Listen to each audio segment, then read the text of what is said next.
su estrabismo del adulto? ¿Cursaron estrabismo ya? Sí.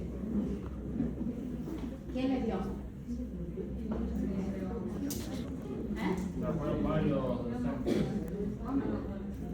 El doctor Domínguez. Domínguez, un genio. La doctora Faricel. Guille Gómez también. ¿Todo el adulto hicieron? Sí. Bien. Bueno, entonces no sé por qué no hablamos nada de esta clase.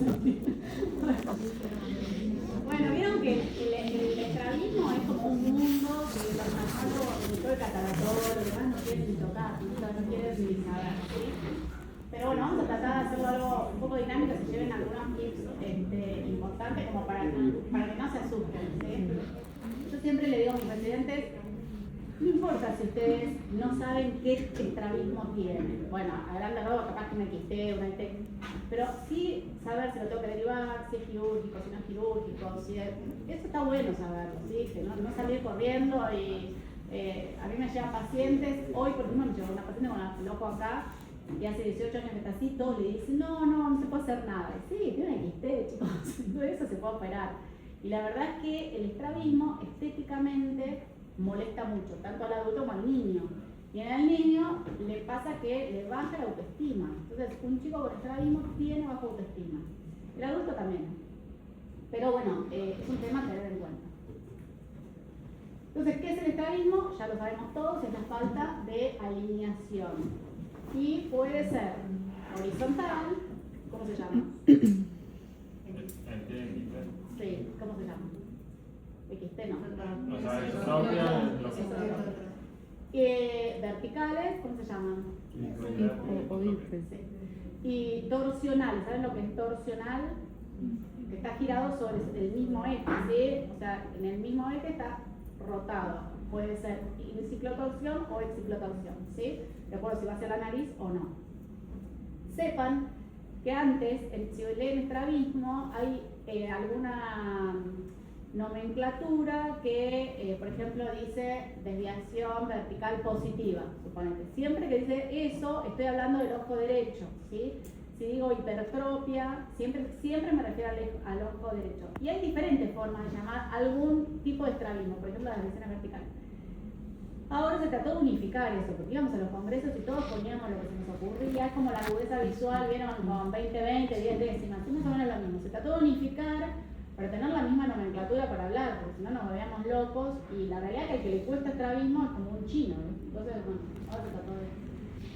¿Y qué afecta? Afecta el desarrollo visual y la binocularidad. ¿Siempre que tengo estrabismo tengo ambliopía? No.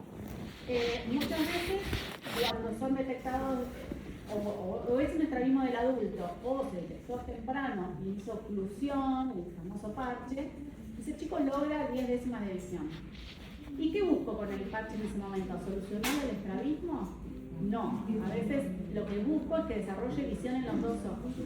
Siempre voy a tener mayor éxito de post-cirugía cuanto más cercanas sean las agudezas visuales, porque yo voy a poder fusionar esas imágenes. Si yo tengo 10 décimas y bulto, esas imágenes nunca se van a poder fusionar. Entonces, ¿qué va a pasar? Yo lo voy a alinear y a los 3 años el chico vuelve con el desvío para el otro lado, porque su cerebro dijo, hay algo que me molesta, lo saco del medio.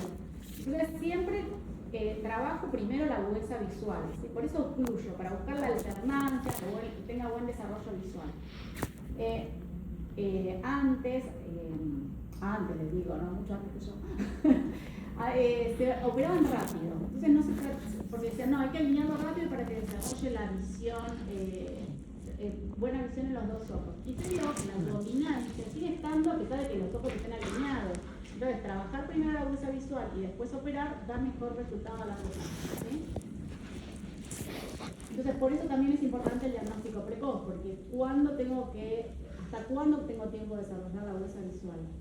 Hasta los 8 años. Exacto. Hasta los 8 años, más o menos. Los libros viejos dicen hasta los 8 años. Y hay médicos que decían hasta los 8 años y vos venías con 8 años y medio, 9 y no hacían nada. La realidad es que se vio que la neuroplasticidad no es tan exacta, no es tan clavado hasta los 8. Entonces, yo vine un chico de 14, ambliope, y yo lo intento, y le explico al chico, porque ya colabora, ya comprende, le explico, mira, seguramente si vos tenés 5 décimas y 10 décimas, no voy a lograr 10 décimas en ese ojo, pero capaz que le sacamos 6. ¿Querés intentarlo? Siempre bajar las expectativas también está bueno, porque después logramos 7, el chico está feliz y yo también. Pero bueno, hoy se vio esto, que depende del chico, depende cómo va el tratamiento, se puede lograr más. Entonces, ortodones magnitud del estrabismo siempre se mide con los prismas.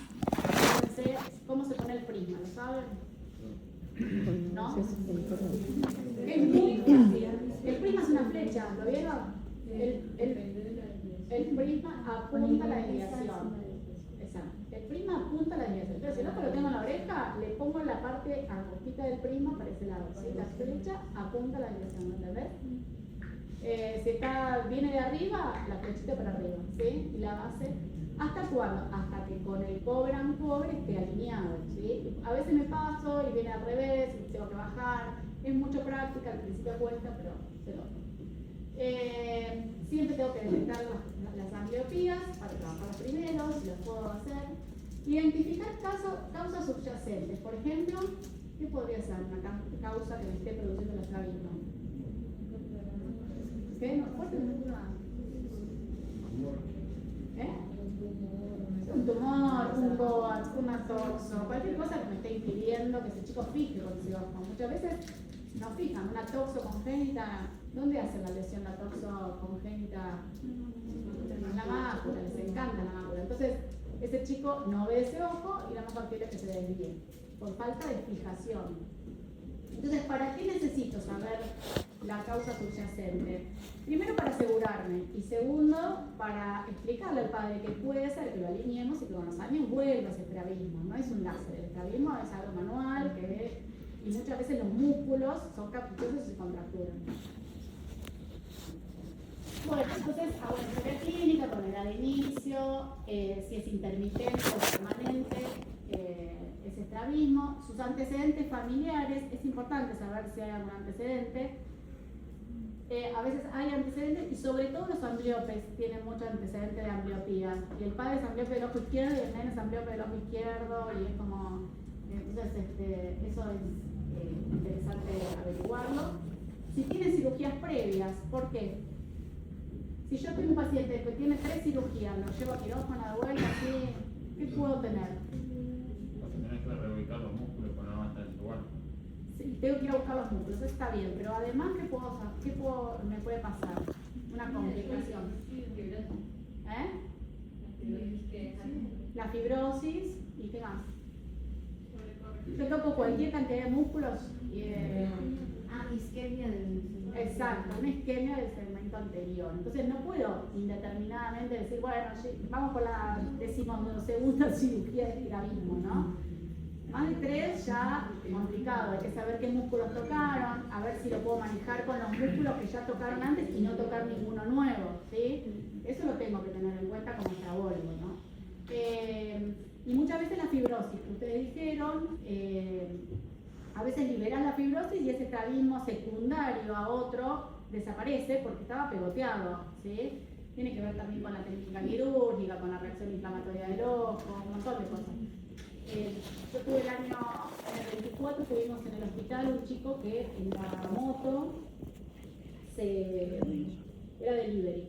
Entonces con el gancho se arrancó el recto superior con el globo ocular indemne. No me pregunten cómo, pero el gancho ¿vieron esos ganchos que ajustan la cajita de atrás?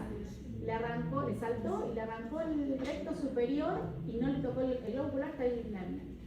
Bueno, obviamente era un gran desgarro. Entonces lo atendían en la guardia, le hicieron un pegote y el chico empezó con una desviación vertical. Me lo mandan y lo llevamos a quirófano y solamente sacando la fibrosis que había hecho la conjuntiva con los músculos y liberando el músculo por debajo, él recuperó el movimiento ocular y no tuvo más diplopia, ¿sí? que la diplopia es tremenda, chicos. Entonces, a veces funciona y a veces no, ¿no? Pero esto anduvo bien. Ahora tiene catarata más.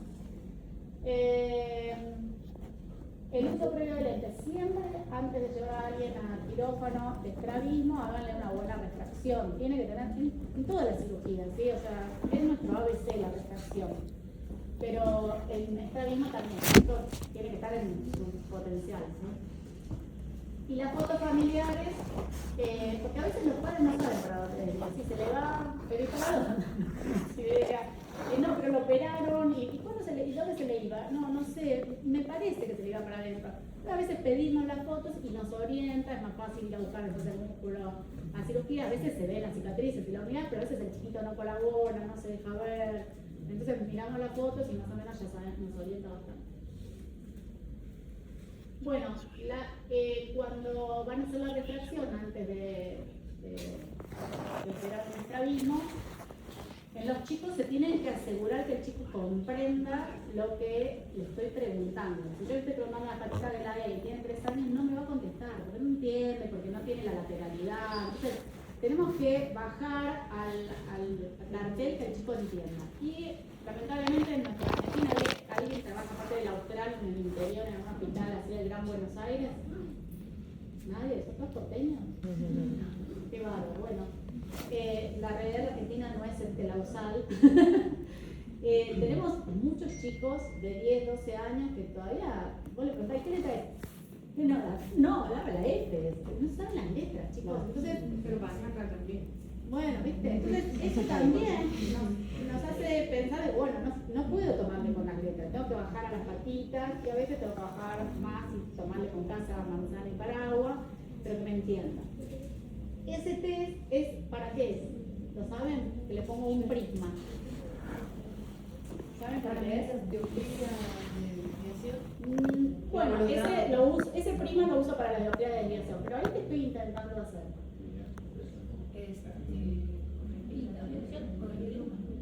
Que queden alineados. Estoy desalineando los ojos. ¿Para qué? Para buscar el ojo dominante.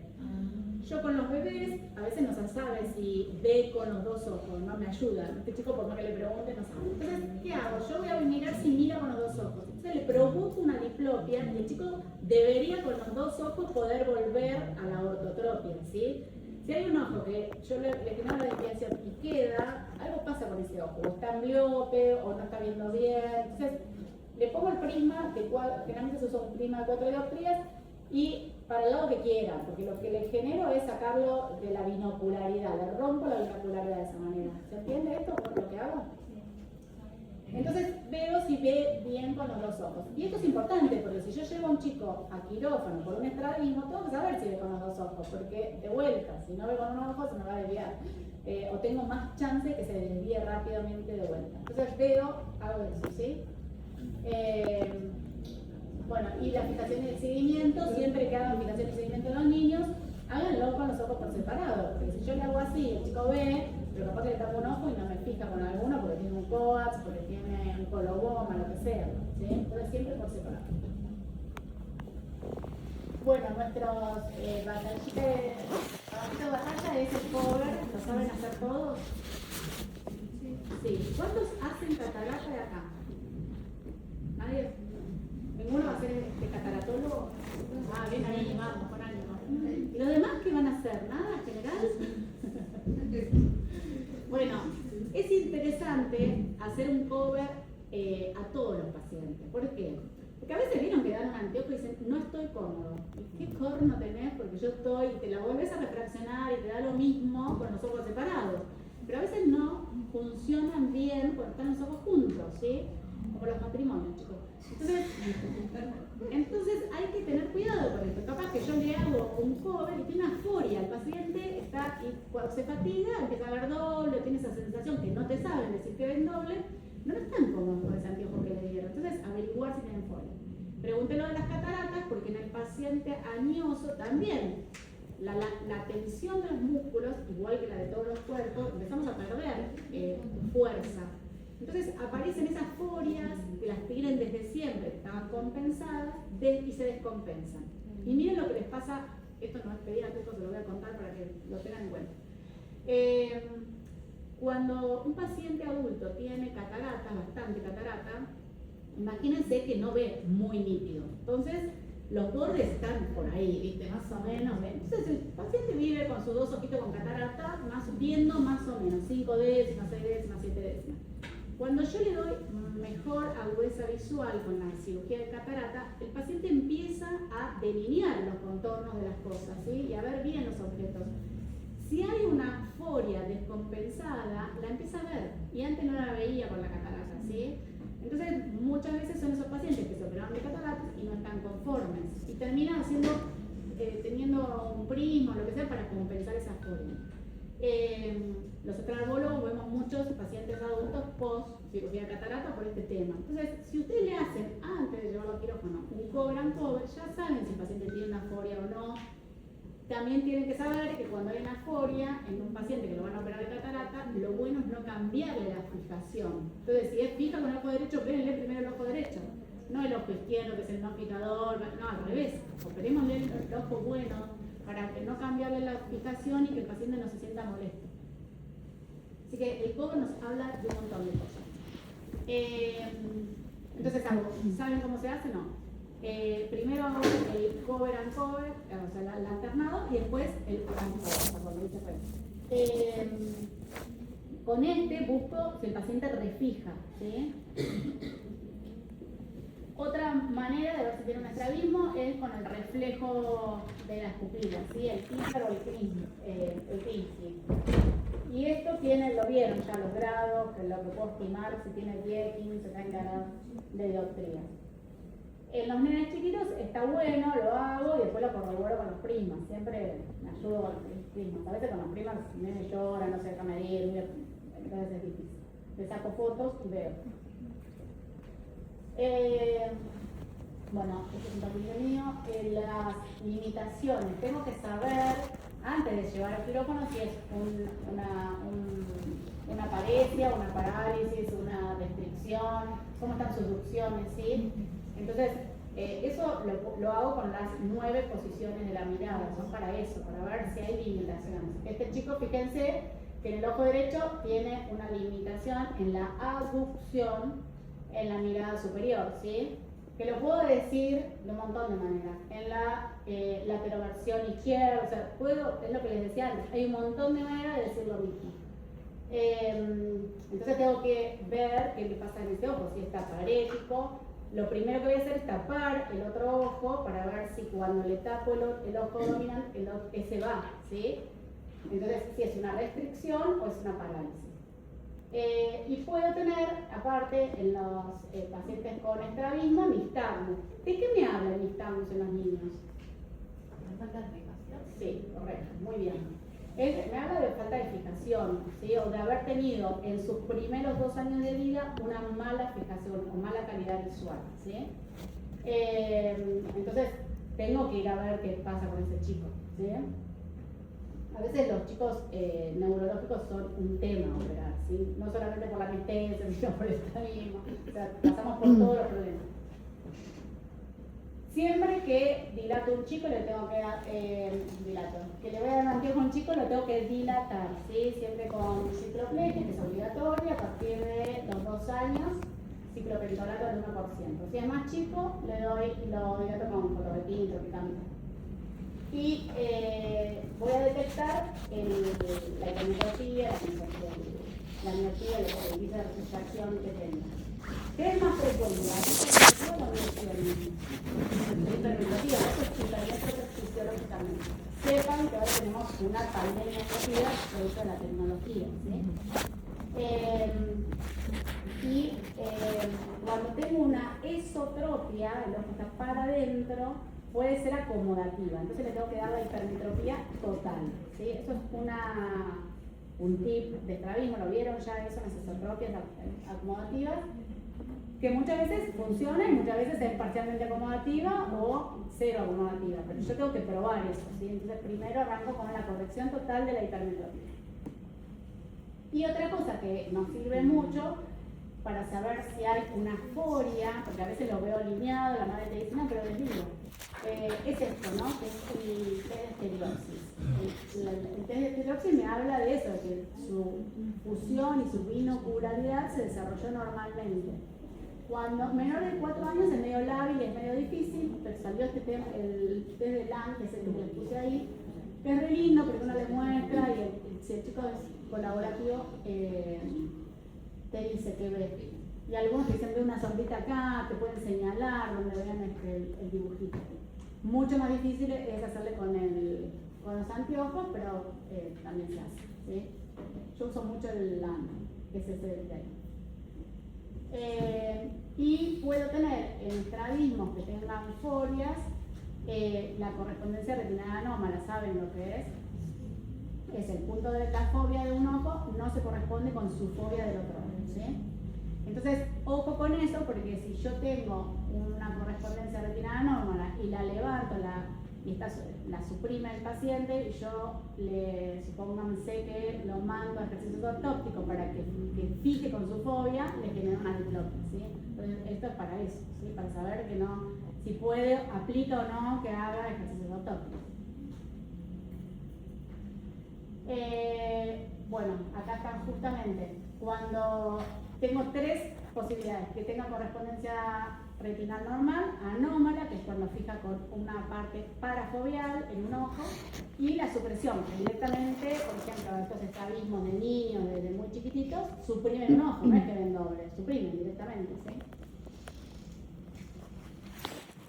Bueno, y las ambliopías pueden ser estrábicas, ¿sí? Pueden ser, ¿qué está primero? ¿La ambliopía o el estrabismo? Es como la gallina y el huevo. Cualquiera de las 2 situaciones puedo tener. Puedo tener un estrabismo que me hizo ambliopia al nene, o puedo tener una ambliopía que me generó un estrabismo. Cualquiera de las 2 cosas. O sea, hay pacientes que vienen con una T, por una ambliopía, vos le corregís y le mejorás la agudeza visual, y el chico empieza a alinear y mejora ese estrabismo y no es quirúrgico, ¿sí? Entonces, esto de que las detecciones ahora de los controles oftalmológicos en niños desde bien temprano nos ayudó un montón, porque llega mucha menos gente muchos menos niños a quirófano, ¿sí? ¿Cómo trato las ambliopías? Con penalización, con terapia visual y oclusión.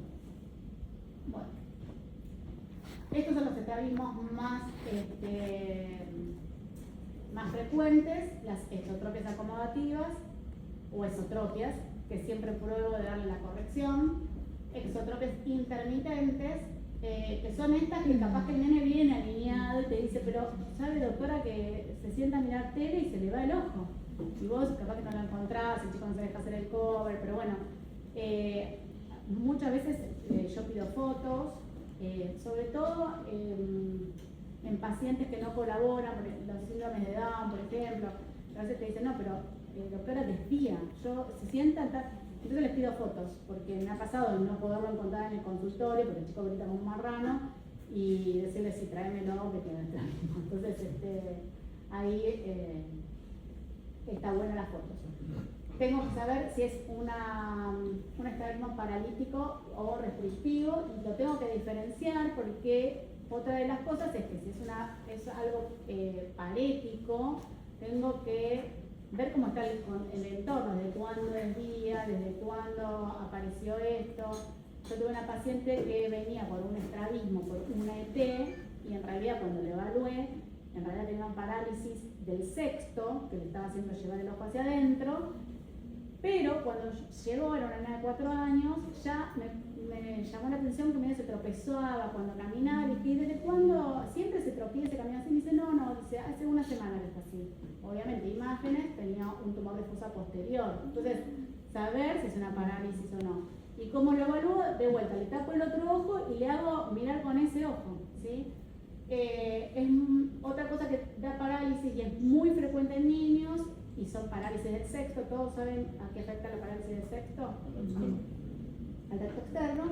Es las vacunas. A muchos chicos hacen parálisis del sexto que evolucionan bien y resuelven solas, pero nada, te viene el nenito con una parálisis del sexto, tenés que preguntar si fue vacunado recientemente o si tuvo algún estado gripal o viral, que puede ser, porque es una reacción cruzada, como los chicos están, generalmente se dan en menores de 6 meses, pero a veces se repiten hasta los 3 años. Bueno, los estudios complementarios que le voy a hacer a un paciente trágico es siempre, con el ojo, siempre chequear si se desvió por una causa fisiológica. O se en casos seleccionados, en caso que yo quiero registrar algo, por ejemplo, eso es un nebus.